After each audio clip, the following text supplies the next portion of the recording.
But that other night, Mike, the terrible one, the terrible accusations I made, even Ellie woke up and began to cry. I went to her and rocked her in my arms, and you came into the room and said I was wrong. You were whispering, an awful whisper, not wanting to upset little Ellie, but wanting to make me see the truth. And I didn't answer you, Mike. I was too proud. I've even forgotten the name of the girl. I sit here wondering now, was it Laura or Evelyn? I can't remember. Later, I learned that you were telling the truth all the time, Mike, that I'd been wrong.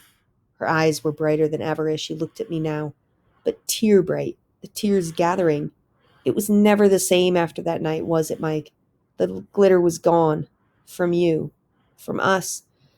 And then the accident, and I never had the chance to ask you to forgive me. My grandmother. My poor, poor grandmother. Old people aren't supposed to have those kinds of memories. You see their pictures in the family albums, and that's what they are, pictures. They're not supposed to come to life. You drive out in your father's Le Mans doing 75 on the pike, and all you're doing is visiting an old lady in a nursing home, a duty call. And then you find out she's a person. She's somebody. She's my grandmother, all right, but she's also herself. Like my own mother and father. They exist outside of their relationship to me. I was scared again. I wanted to get out of there. Mike, Mike, my grandmother said. Say it, Mike. I felt as if my cheeks would crack if I uttered a word. Say you forgive me, Mike. I've waited all these years. I was surprised at how strong her fingers were. Say, I forgive you, Meg. I said it. My voice sounded funny, as if I were talking in a huge tunnel. I forgive you, Meg. Her eyes steadied me.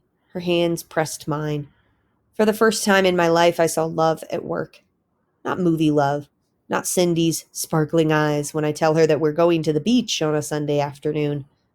But love like something alive and tender, asking nothing in return. She raised her face, and I knew what she wanted me to do. I bent and brushed my lips against her cheek. Her flesh was like a leaf in autumn, crisp and dry. She closed her eyes, and I stood up. The sun wasn't glinting on the cars any longer. Somebody had turned on another television set, and the voices were the show-off voices of the panel shows.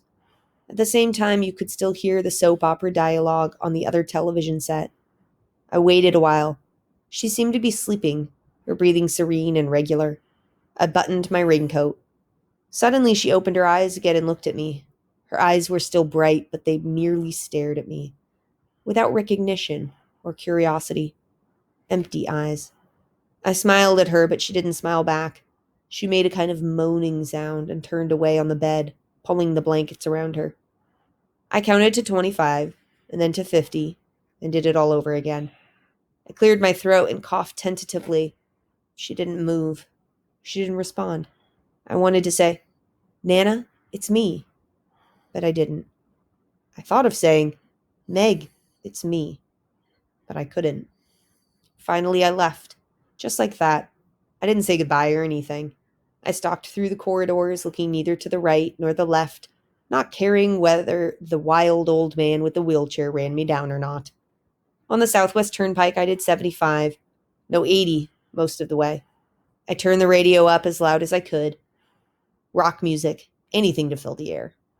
When I got home, my mother was vacuuming the living room rug. She shut off the cleaner and the silence was deafening. Well, how is your grandmother? She asked. I told her she was fine. I told her a lot of things. How great Nana looked and how she seemed happy and had called me Mike.